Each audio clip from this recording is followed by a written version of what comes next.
Excuse me. See, Bronwyn's done her work. Well, listen, thanks so much for coming. I know that I've got Ian Cameron next door, and I had a quick look on YouTube, and his last video on Biz News had 197,000 views, and mine had 2,500. So I feel like I'm in a tent with a banjo next to Taylor Swift. But can you come? Sure, you've got to come stand here because of the camera. Sorry.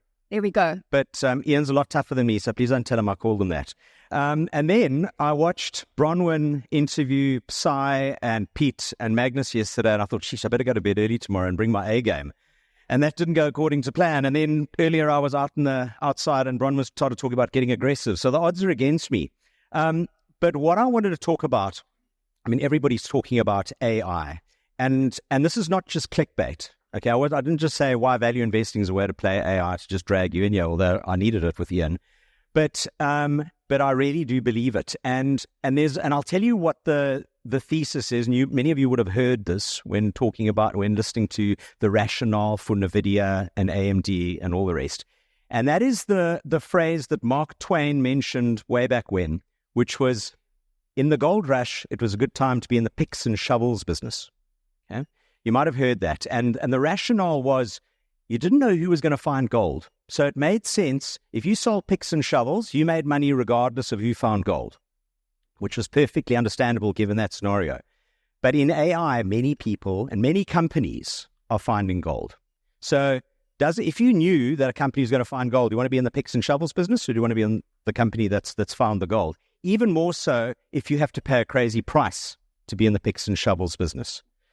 All right. And the first example I'm going to use is food retailing. And it was interesting listening to Sean Summers last night. And again, Dr. Visa this morning, although they didn't speak much about food retailing, but I did have a few words with Sean earlier. And the gold that food retailing has, and I'm sure you all relate to this, is the data. And so you've all got your Checkers special savings cards and the loyalty cards. But what that enables the retailers to do is know who's buying what, okay, and when and where, and I mean really specific, and the data is just improving all the time. So they know that I've bought a Coke on a sunny day in Hermanus, and they can match that together with, okay, what was the weather? What was the time? What was the time of month? Were they buying ready-made meals at the beginning of the month, but at the end of the month, I'm just buying the individual products, okay, and making the food together. And what does that enable them to do? I mean, and some of the other things they have overseas is they have heat maps. They can do heat maps within stores. So they can see, why is nobody going down aisle number 17? We haven't. And so then they'll move stuff around to drag it down aisle number 17. They can see what you've bought, where that's on the shelf, etc. I mean, the permutations are endless. And so in many cases, AI is just another fancy word for data mining. But the food retailers haven't cottoned on to the fact that, it would help their stocks if they did that. And what that enables them to do is, with demand signals, they can get better at managing inventory. I had a friend of mine some 30 years ago who worked in the produce department at Woolies. And I remember him telling me that on Monday they'd come in and they'd say, okay, what's the weather going to be like on the weekend? No, it's going to be sunny. Great. Have we got enough cucumbers, tomatoes, and peppers? Because everyone's going to be buying. And that's how they did it. But now you go and look at the weather maps. Apple tell you, listen, it's going to rain in an hour and a half's time. Okay, so the weather forecasting models are getting better and better. And that means that they can better plan inventory. They can redistribute inventory across their stores. They can do dynamic discounting. So if it's actually cold weather, they don't need to have a soup on discount today. If it's hot weather, change the price of Coke. They can do all of that stuff. And they've got real-time demand elasticity. So a great example, and in doing that, personalized promotion. So let's say Bronwyn and I, in the old days, as you remember, used to get this, say, a 50p milk coupon. And Bronwyn goes in and uses the 50p milk coupon, but she buys the rump steak and the champagne and the expensive cheese. And I go in with a 50p milk coupon and I only buy the milk. Well, what they're trying to do is they don't want to drag me in because they're going to lose money on me. But they want to drag Bronwyn into the store because every time she does that, she buys the high margin products. And now you map that together with the fact that they might be oversupplied on champagne. Great. We're oversupplied on champagne. Let's find who the customers are and send them a coupon, a personalized coupon to their phones and see how they respond. So it's getting down to that. And what is that enabling them to do? It's enabling them to better manage inventory, which improves cash flow. It enables them to drive drive revenue, because you're selling what customers want based on number of variables, but also it enables them to lower costs. Now, food retailers have really low wafer thin margins. And if you asked me as a betting guy, saying in 10 years' time, so let me give you an example. The EBITDA margins of some of the international food retailers are about 5%. But the branded goods companies have EBITDA margins of 20%. And that was fine in the old days when the brands owned the consumer. But what's happened, as you'll all know, is that private label is on the march. And private label, in the old days, it was you get your Pick and Pay baked beans, was just blue and white stripes. That was it. But private label internationally is now more tiered. So you can get the baked beans with chili, without chili, low salt, extra sugar, whatever. And you've got Tesco's Finest and Asda Extra Special. And to give you some examples, I went into Asda the other day, and there was a Sensodyne toothpaste, tube of Sensodyne toothpaste for £4, and an Asda sensitive toothpaste for £1. Now, in times are tough, people are trading down, and that's what's happening. And so Carrefour is up to 36% of their products are now private label, and they're targeting 40%. And it's good for food retailers because they make more money from private label. Okay. And it also helps them negotiate against the suppliers. I mean, Carrefour and Tesco and PepsiCo have got a big standoff right now because of shrinkflation. And Carrefour not prepared to, kind of negotiate, because if you don't buy the PepsiCo Doritos, well, we got our own Doritos. So they're in a far more powerful position. But so what we think is that margins are just going to increase, because as more and more private label takes on, but also on the wastage side. So you got operating margins of about 2%. I mentioned EBITDA, that's 5%. Okay, but operating margins about 2%. Wastage is about 1.6% at some of the large retailers. So it's a big number. And the more you can reduce the wastage, the more your margins can go up. So they did a study it's just one pilot study. I'll give you an example, where they looked at cheese. This is in France. They looked at cheese, and their policy was that when cheese got within 2 days of the best before date, they're discounted by 50%. But then they did a whole lot of analysis, and they said, well, hang on. In the Haute-Savoie region, they like raclette, which is sort of melted cheese. Okay, and you have that, and it's a bit like a fondue, I guess. And so if the weather is bad, and you've got to have people, they know that people are going to be eating raclette for dinner, we don't need to discount the cheese in that region by 50%. 10% will get it out the door. And over there, well, then, they like picnicking and camembert or whatever. If the weather's good, we don't need to discount it by 50%. 20% will get it out the door. And as soon as you start moving that kind of stuff, you're gathering and clawing back more of that 1.6%. Okay? And so what does that mean? It's meant that Carrefour's cash from operations, and the reason I've used cash from operations is because it brings into account working capital, and this is helping them reduce their working capital requirements, has gone from 3 billion to just under 4.5 billion in the last 5 years.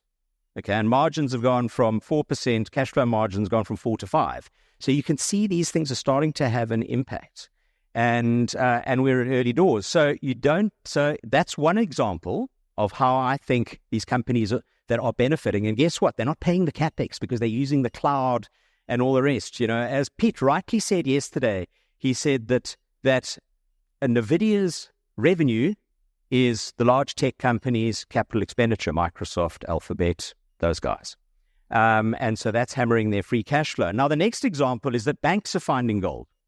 And if you think about the data that banks hold, Amazon, everyone talks about, Amazon's got amazing data. Yes, but Amazon's got amazing data primarily about discretionary spend and a little bit about what you watch on Amazon Prime. Banks know everything. They know what your mortgage is, how much you pay on that, where are you spending your money? Are you being at food retailers? Are you spending at Amazon, etc.? They've got the whole picture.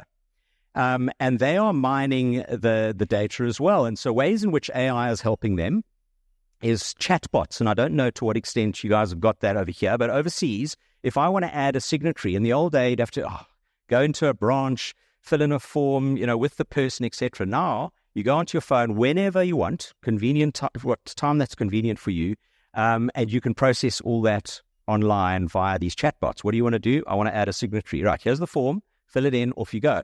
When I was reading, ABN AMRO only has 25 branches now in the Netherlands.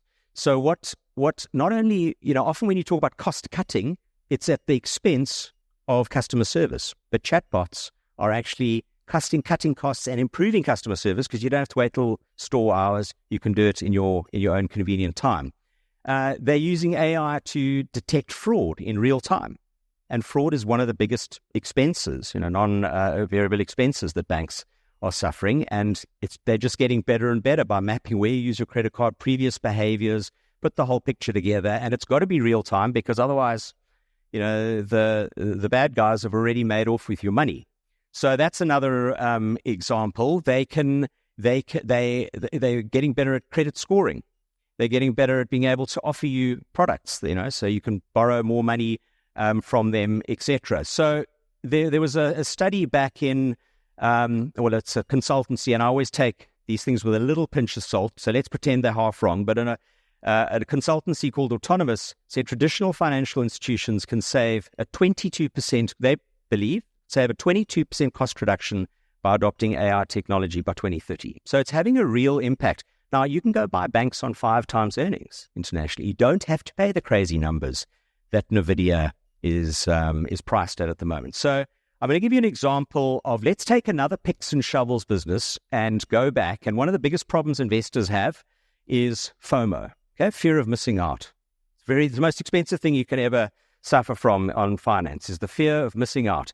So back in, and I don't have a slide here, so you might have to watch it again on YouTube or on BizNews. But back in 1995, Cisco had a market cap of 14 billion and they had revenue of 2.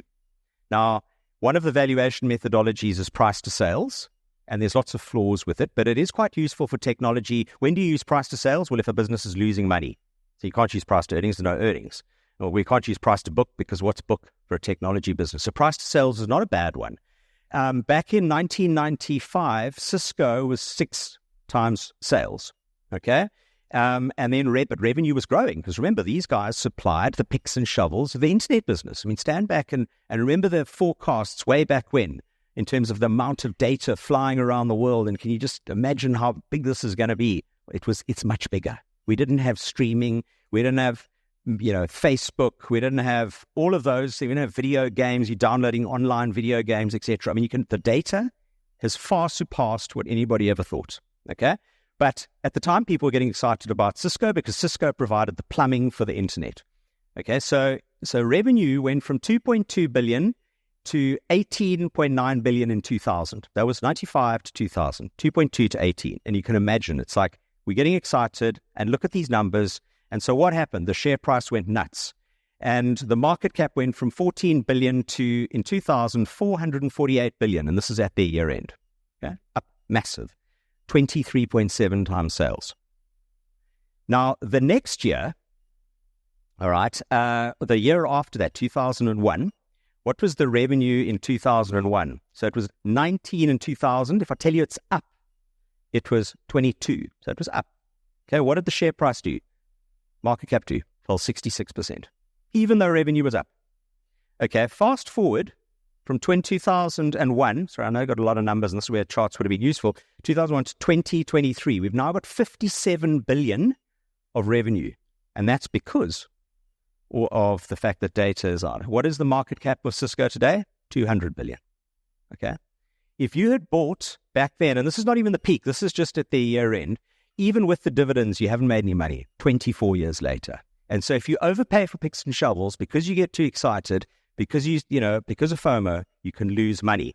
Now, another company back then was a company called Sun Microsystems. And Sun Microsystems was headed by a chap called Scott McNeely. And some of you might have heard of the Java software, okay, Java programming language, Solaris. That was Sun Microsystems. And Sun Microsystems, the share price went nuts and it got up to a peak of $200 billion market cap, okay? And that was in 2000. Eventually in 2007, it was sold to Oracle for $7 billion, from $200 billion to $7 billion. And this is what I want to read, because this is, so forget about what Sean, Value Investor, says. This is what Scott McNeely said, who is the CEO of Sun Microsystems. He said at 10 times revenue, to give you a 10-year payback, okay, I have to pay you 100% of revenue for 10 straight years as dividends. That assumes I get that by my shareholders. That assumes I have zero cost of goods sold, which is very hard for a computer company. It assumes I have zero expenses, which is really hard with 39,000 employees. It assumes I pay no taxes, which is also very hard. It assumes you pay no taxes on your dividends, which is kind of illegal. It assumes that with zero R&D for the next 10 years, I can maintain my revenue. Now, having done that, would any of you like to buy my stock at $64? Do you realize how ridiculous those basic assumptions are? You don't need transparency. You don't need footnotes. What were you thinking? This is what the CEO said. Okay, what were you guys thinking? And so now, that was at 10 times revenue. Do you know what NVIDIA is trading at today? Price to revenue. 37 times. Okay, it added the market cap of the entire FTSE index in like a couple of months. There is massive speculation going on. We can all, we've had, and here's the point. Yes, they're generating cash flow. Yes, they're growing revenue. But go and have a look at the latest 10K. In the last 12 months, NVIDIA generated, before CapEx, okay, $28 billion of cash flow. They spent $9 billion buying back shares. Great, returning cash to shareholders. The share count went up. They bought back 21 million shares. They issued 26 million to staff. Okay, so the cash is not going to shareholders. A third of it went to staff. So, is there going to be competition? Of course. I mean, what you're going to look at the risk factors. Just over half their revenue is outside. Sorry, about half their revenue is US and half's outside US. And China's 14%. And if you lock China out because there's a whole US-China standoff, you think China is not going to try to develop their own AI chips? I mean, of course they are. Huawei surprised the world with their own chips, so they are not alone. Okay, so you can pay 37 times sales, or you can go buy Carrefour for a market cap of 11 billion, which does 85 billion of sales. It generates cash and is growing. Now, Jeff Bezos sat down with Warren Buffett a few years ago, and he said, Warren, you're the second richest man in the world, and you have the simplest investment thesis. How come others aren't following you? And his answer was, because no one wants to get rich slowly. Yeah, no one wants to get rich. We all know the story. Don't overpay for assets. Think about friends and hopefully not yourselves. You overpaid for property, overpaid at the wrong time, overpaid for previous exciting. Just get rich slowly and don't do stupid things with your money. And that's what we at Ranmore just try and do. Yeah. And Buffett says, don't invest in anything that you don't understand. So on that note, come and sit down here, please. Thank you.